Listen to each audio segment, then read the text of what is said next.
Hi നമസ്കാരം പ്രിയപ്പെട്ടവരെ. ഇപ്പൊ സോഷ്യൽ മീഡിയ തുറന്നു കഴിഞ്ഞാൽ റസ്മിൻ എന്ന് പറയുന്ന ബിഗ് ബോസ് താരത്തെ എടുത്തിട്ട് വലിച്ചു കീറി അങ്ങോട്ട് എയറിലേക്ക് വിടുന്ന സംഭവമാണ് കാണുന്നത്. കാരണം പുള്ളിക്കാരി പറഞ്ഞൊരു സംഭവമുണ്ട്, ഞാൻ 6ാം ക്ലാസ് വരെ മദ്രസയിൽ ഓതിയപ്പോഴത്തേക്ക് ഉണ്ടായിട്ടുള്ളൊരു അനുഭവം അതങ്ങോട്ട് ഓർക്കാൻ പോലും വയ്യത്. കാരണം അത്രത്തോളം വെറുപ്പിക്കുന്ന ചില സംഭവങ്ങളാണ് ഈ പറയപ്പെടുന്ന സാധനത്തിന് 6ാം ക്ലാസ് വരെ പഠിപ്പിച്ചത്. എന്തൊക്കെയാണെന്നുള്ളത് നിങ്ങൾക്ക് അറിയണ്ടേ? മാതാപിതാക്കളെ സ്നേഹിക്കുക, തൊട്ട അയൽവാസികളെ സ്നേഹിക്കുക, നിന്റെ ചുറ്റുപാടും കിടക്കുന്ന 40 വീട്ടിലെ ആൾക്കാർ ഭക്ഷണം കഴിച്ചിട്ടില്ലെങ്കിൽ നീ വയറ് നിറച്ച് ഉണ്ണുകയാണെന്നുണ്ടെങ്കിൽ നീ നമ്മളിൽ പെട്ടവനല്ല എന്ന് പഠിപ്പിച്ചിട്ടുള്ള മഹാനായിട്ടുള്ള പ്രവാചകന്റെ ആ ഒരു വാക്കുണ്ടല്ലോ. അപ്പം ഇതൊക്കെ മദ്രസയിൽ പഠിപ്പിക്കുന്നതും പിന്നെ വ്യഭിചരിക്കാൻ പാടില്ല, കള്ളു കുടിക്കാൻ പാടില്ല, ഇതൊക്കെയാണ് ഈ കുട്ടികൾ 6 ക്ലാസ് തൊട്ട് 10ാം ക്ലാസ് വരെ മദ്രസയിൽ പഠിപ്പിക്കുന്നത്. അപ്പം ഇതൊക്കെ കേട്ടിട്ട് എനിക്കെന്തോ ഭയങ്കര ഒരു അലർജി. കാരണം ഇവളിപ്പോൾ നടക്കുന്നത് എങ്ങനെയാണെന്നുള്ളത് സോഷ്യൽ മീഡിയ സമൂഹ മാധ്യമങ്ങൾ നോക്കിക്കഴിഞ്ഞാൽ നിങ്ങൾക്ക് അറിയാലോ അല്ലേ?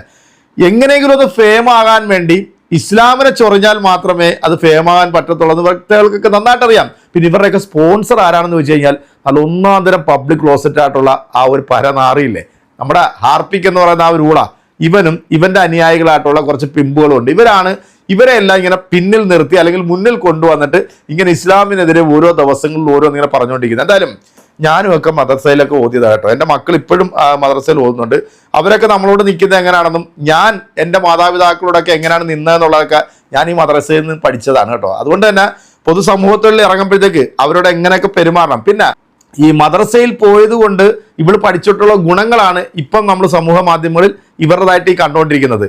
നേരാവണ്ണം തലയ്ക്ക് വെളിവും ബോധവും ഇല്ലാതെ, ഞാനത് പറഞ്ഞു കഴിഞ്ഞാണല്ലോ നമ്മുടെ പിടിവിട്ടു പോകും. കാരണം അത്തരത്തിലുള്ള പ്രവർത്തികളാണ് ഇവറ്റകളൊക്കെ ഈ സമൂഹത്തിൽ ഇറങ്ങി നിന്നുകൊണ്ട് കാണിച്ചുകൊണ്ടിരിക്കുന്നത്. അതൊക്കെ അവരുടെ ചോയ്സാണ്. അവർക്ക് ഏത് രീതിയിൽ വേണേലും ജീവിക്കാം, ഏത് ഇഷ്ടപ്രകാരം വേണേലും നടക്കുകയൊക്കെ ചെയ്യാം, അതിനൊന്നും പ്രശ്നമില്ല. പക്ഷേ ഞാൻ മദ്രസയിൽ 6ാം ക്ലാസ് വരെ പഠിച്ചത് അലർജിയാന്ന് പറയുമ്പോഴത്തേക്ക് അതിനെക്കുറിച്ചിട്ട് നമുക്ക് പറയാതിരിക്കാൻ നിവർത്തിയില്ല. എന്തായാലും ഇന്നലെ ഞാൻ സോഷ്യൽ മീഡിയയിൽ കണ്ടിട്ടുള്ള ഒരു വീഡിയോ ആണ്. ഒരമ്മ നിറ കണ്ണുകളോടെ അവരുടെ മക്കളെ കുറിച്ചിട്ട് പറയുന്ന ഒരു കാര്യമുണ്ട്. സത്യസന്ധമായ രീതിയിൽ നമ്മുടെ മക്കൾക്ക് മതവിദ്യാഭ്യാസം, അത് ഏത് വിഭാഗത്തിൽപ്പെട്ട ആയിക്കോട്ടെ, ക്രൈസ്തവനായിക്കോട്ടെ, ഹൈന്ദവനായിക്കോട്ടെ, ഇസ്ലാം ആയിക്കോട്ടെ, ഇവരിൽപ്പെട്ട മക്കൾക്ക് കൃത്യമായ രീതിയിൽ ആ മതത്തിന്റെ മൂല്യങ്ങളും ആ മതത്തിന്റെ അടിസ്ഥാനങ്ങളും പറഞ്ഞ് പഠിപ്പിക്കണം. അതല്ലാന്നുണ്ടെങ്കിൽ ഇതുപോലെ തലതിരിഞ്ഞു പോകും. മക്കള് എടുത്തു പോയി വലിച്ചീരി ഒട്ടിക്കുന്നത് നമ്മൾ കാണും. ഇനി മതവിദ്യാഭ്യാസം കൊടുത്താലും തലതിരിഞ്ഞു പോകുന്ന ചില വ്യക്തികളുണ്ട്. അത് അത്തരത്തിലുള്ള ആൾക്കാരുടെ കയ്യിൽ പെട്ടുപോകുമ്പോഴാണ് അവര് ഇങ്ങനെയൊക്കെ ആയി പോകുന്നത്. സ്വാഭാവികം. സ്വന്തം അച്ഛനെയും അമ്മയെയും വെട്ടി പരിക്കേൽപ്പിച്ചു എന്നുള്ളൊരു വാർത്ത എന്തിന്റെ പേരിലായിരുന്നു? മതം പഠിക്കാത്തതിന്റെ പേരിലാണോ, മതം പഠിച്ചതിന്റെ പേരിലാണോ? എന്തായാലും ഈ അമ്മയുടെ കണ്ണുനീര് നിങ്ങൾ കാണാതെ പോകരുത്. കേട്ടതിന് ശേഷം നിങ്ങളുടെ കൃത്യമായിട്ടുള്ള കമന്റ് ഈ സാധനമുണ്ടല്ലോ, ഈ ബിഗ് ബോസ് തലതിരിഞ്ഞ സാധനം, അതിന് നിങ്ങൾ കൊടുക്കണം. അവരെന്നോട് നീ എന്താ നിസ്കരിക്കാതെ, നീ അങ്ങനെ ചെയ്യണം, നീ ഖുർആൻ ഓതണം പറയാറില്ല, പറഞ്ഞിട്ട് കാര്യമില്ല എന്ന് അവർക്കറിയാം. പക്ഷെ അതുപോലെ ഞാനും ഉമ്മി ഓതാൻ പാടില്ല, അതിന്റെ ആവശ്യമില്ല. അവർക്ക് എന്താണോ ഫീൽ ചെയ്യണത്, അവർക്ക് എന്ത് ചെയ്യുമ്പോഴാണോ സമാധാനം അവർക്ക് കിട്ടിക്കോട്ടെ. എനിക്ക് ട്രാവൽ ചെയ്യുമ്പോൾ സമാധാനം കിട്ടുന്നു, എനിക്ക് 10 ആൾക്കാരെ കാണുമ്പോൾ സമാധാനം കിട്ടുന്നു, സന്തോഷം കിട്ടുന്നു, സംസാരിക്കുന്നു, പുതിയ പുതിയ കാര്യങ്ങൾ പഠിക്കുന്നു, മനസ്സിലാക്കുന്നു. അതെ അതെ അതെ, പറഞ്ഞിട്ടൊന്നും ഒരു കാര്യമില്ല. കാരണം തലതിരിഞ്ഞ് പോയിന്റെ അടുത്തൊക്കെ പറഞ്ഞിട്ട് എന്ത് കാര്യമാണ്? അവരെ ട്രാവൽ ചെയ്യുമ്പോഴത്തേക്ക് അവർക്ക് സന്തോഷം കിട്ടുന്നു, അവരെന്ത് ചെയ്യുന്നു എന്നുള്ളതിനെ കുറിച്ചിട്ട് ഞാൻ ചിന്തിക്കേണ്ട കാര്യമില്ല. ഇതിനൊക്കെയുള്ള മറുപടി കൊടുക്കാൻ യോഗ്യരായിട്ടുള്ളത് നിങ്ങൾ തന്നെ കേട്ടോ. ഹലോ, എല്ലാവർക്കും നല്ലൊരു നമസ്കാരം. പഴയ കാരണന്മാർ പറയില്ലേ, മക്കളെ കണ്ടും മാമ്പൂ കണ്ടും കൊതിക്കരുത്. കറക്റ്റാ. നമ്മുടെ ജീവിതത്തിൽ ഓരോ കാര്യങ്ങൾ സംഭവിക്കുമ്പോൾ നമ്മൾ പഠിക്കുകയുള്ളൂ. കാരണം വെച്ചാൽ നമ്മുടെ പിള്ളേർ പഠിച്ച് ജോലി നേടിക്കഴിഞ്ഞാണ്ടല്ലോ അവരെ ഉപദേശിക്കാൻ പറ്റത്തില്ല. ഞാൻ അവർക്കൊരു ഉപദേശം കൊടുത്തു, പക്ഷെ അത് അവർക്ക് ഇഷ്ടപ്പെട്ടില്ല. അവർ പറഞ്ഞു, മേലാൽ അമ്മ ഞങ്ങളുടെ ജീവിതത്തിൽ ഇടപെടുമോ, ഞങ്ങളുടെ കാര്യം അന്വേഷിക്കുകയോ ഒന്നും വേണമെന്ന് പറഞ്ഞിട്ടുണ്ട്. അത് കേട്ടപ്പോൾ നമ്മുടെ പേരൻസൊക്കെ കാരണന്മാർ പറഞ്ഞ കാര്യങ്ങൾ ഓർക്കും. മക്കളെ കണ്ടും മാമ്പൂ കണ്ടും കൊതിക്കരുത്. ഒരു പ്രായം കഴിഞ്ഞാൽ അവർ വളർന്ന് പന്തലിച്ച് വലിയ നിലയിലെത്തും. അപ്പോൾ അവർ ഉപദേശിക്കാൻ ചെന്നാൽ അവർക്ക് ഇഷ്ടപ്പെടില്ല. ചിലപ്പോൾ അവരുടെ വായിൽ നിന്ന് നമ്മൾ നല്ലൊരു ചീത്തയൊക്കെ കേൾക്കേണ്ടി വരും. നമ്മുടെ മനസ്സിന് ബുദ്ധിമുട്ടിക്കുന്ന വാക്കുകളൊക്കെ കേൾക്കേണ്ടി വരും. അപ്പം നമ്മളെന്ത് ചെയ്യണം? അവനവൻ്റെ കാര്യം നോക്കി ജീവിക്കണം. ഒരു കാരണവശാലും മക്കളുടെ കാര്യത്തിൽ ഇടപെടാതിരിക്കുന്നത് ഏറ്റവും നല്ലത്. ഇനിയിപ്പോൾ എനിക്ക് ചെറിയൊരു വർക്കുണ്ട്, അതുകൊണ്ട് തുച്ഛമായ ശമ്പളത്തിൽ തുച്ഛമായ രീതിയിൽ ഞാൻ ജീവിക്കാൻ ആഗ്രഹിക്കുന്നു. ആരുടെയും കാര്യത്തിൽ ഞാനിനി ഇടപെടാൻ പോകുന്നില്ല. കാരണം നമുക്ക് ബുദ്ധിമുട്ടുള്ള പ്രയാസങ്ങൾ വാക്കുകൾ കേൾക്കുമ്പോൾ അതൊരു വിഷമാണ്. പക്ഷേ ഒരു പാഠം നമ്മുടെ ജീവിതത്തിൽ പഠിക്കും. എന്താണെന്നറിയാം, നമ്മൾ ആർക്ക് വേണ്ടിയും അധികം നമ്മൾ അവരെ ഉപദേശിക്കാനോ സ്നേഹിക്കാനോ അവരുടെ കാര്യത്തിൽ ഇടപെടാനോ പോകാതിരിക്കുന്ന ഏറ്റവും നല്ലത്. പിന്നെ നമ്മൾ ദുഃഖിക്കേണ്ടി വരും. അതിനും ഭേദം നമ്മൾ നമ്മുടെ കാര്യം നോക്കി നടക്കുകയാണെങ്കിൽ സൂപ്പറായിരിക്കും. അതാണ് നമ്മുടെ ജീവിതം. അപ്പോൾ നമ്മുടെ ജീവിതം നമുക്ക് ഓരോ അനുഭവങ്ങൾ വരുമ്പോഴാണ് നമ്മൾ ജീവിതത്തിൽ ഓരോ പാഠങ്ങൾ വരുമ്പോൾ നമ്മൾ പഠിക്കും. ശരിയല്ലേ? ശരിയാണ്. അതുകൊണ്ട് ഈ വീഡിയോ കാണുന്നവർ അവരവരെ കാര്യം നോക്കി ജീവിക്കുക. സന്തോഷമായാലും ദുഃഖമായാലും എന്തായാലും ദൈവം എന്ത് തരുന്നോ അത് കൈനീട്ടി സ്വീകരിക്കുക. അതാണ് ജീവിതത്തിലെ ലക്ഷ്യം, വിജയം. ഓക്കെ, സപ്പോർട്ട് ചെയ്യുക. നല്ലൊരു ഗുണപാഠമായിരിക്കട്ടെ. എന്താണ്? ജീവിതത്തിൽ അവരവരെ കാര്യം നോക്കി മാത്രം ജീവിക്കുക. ആരുടെയും കാര്യത്തിൽ ഇടപെടാതിരിക്കുക. അപ്പോൾ നമുക്ക് വിജയം താനെ വന്നു ചേരും. ശരിയല്ലേ? Okay, by.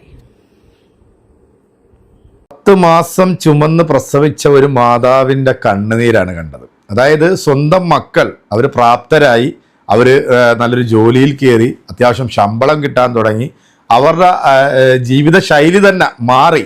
ഇതൊക്കെ മാറാനും അല്ലെങ്കിൽ ഇങ്ങനെയൊക്കെ ആവാനും കാരണക്കാരിയായിട്ടുള്ളതാരാ? ഈ അമ്മ തന്നെയല്ലേ അല്ലേ?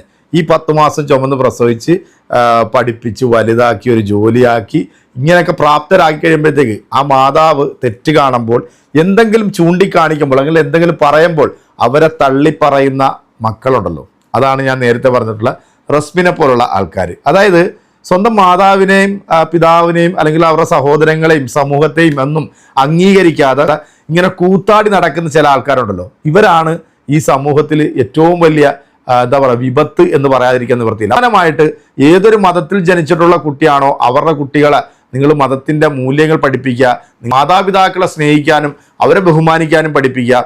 മാതാവിൻ്റെ കാൽപാദത്തിനടിയിലാണ് സ്വർഗമെന്നാണ് ഇസ്ലാം മത വിശ്വാസികൾ അവരുടെ കുട്ടികളെ പഠിപ്പിക്കുന്നത്. കാരണം അത്രത്തോളം ഇമ്പോർട്ടൻ്റ് മാതാവിനും പിതാവിനും കൊടുക്കുന്നു. അതെല്ലാ മതവും അത് തന്നെയാണ് ചെയ്യുന്നത്. അപ്പം ഇതുപോലെ തലതിരിഞ്ഞു പോകുന്ന ആളുകളെ കുറിച്ചിട്ട് നമ്മൾ എന്താണ് പറയുന്നത് അല്ലേ? ഫെയിം ആകാൻ വേണ്ടി വേറെ എന്തൊക്കെ മാർഗങ്ങളുണ്ട്? അതിന് ഇത്തരം മാർഗങ്ങൾ തിരഞ്ഞെടുക്കുമ്പോഴാണ് ഇതിൻ്റെ പിന്നിൽ ചില അജണ്ടകളുണ്ട് എന്ന് നമുക്ക് പറയാതിരിക്കാൻ നിവൃത്തിയില്ല. എന്തായാലും ഈ അമ്മയുടെ കണ്ണുനീരുണ്ടല്ലോ, ഓരോ കണ്ണുനീർ തുള്ളിക്കും ഈ പറയപ്പെടുന്ന മക്കള് ഈ ഭൂമിയിൽ തന്നെ അതിന് മറുപടി പറയുക തന്നെ ചെയ്യണം. അത് ശരിയാ, മാമ്പൂ കണ്ടും മക്കളെ കണ്ടും കൊതിക്കാൻ പാടില്ല എന്ന് പഴയ കാരണവന്മാർ പറഞ്ഞിട്ടുണ്ടെന്നുണ്ടെങ്കിൽ അത് 100% സത്യമാകുന്ന രീതിയിലാണ് ഈ ഒരു കാലഘട്ടത്തിൽ നമ്മൾ പൊയ്ക്കൊണ്ടിരിക്കുന്നത് അല്ലേ? ഫാസ്റ്റ് യുഗം അല്ലേ? എല്ലാം പെട്ടെന്നാണ്. കാരണം ആർക്കും ആരെയും വെയിറ്റ് ചെയ്യാൻ സമയമില്ല. പണ്ടൊക്കെ നമ്മുടെ കുടുംബത്തിലുള്ള ആൾക്കാരെയൊക്കെ ഒന്ന് കാണാനും അല്ലെങ്കിൽ അവരുടെയൊക്കെ വീടുകളിൽ പോയി സന്ദർശിക്കാനൊക്കെ നമ്മൾ സമയം കണ്ടെത്തുമായിരുന്നു.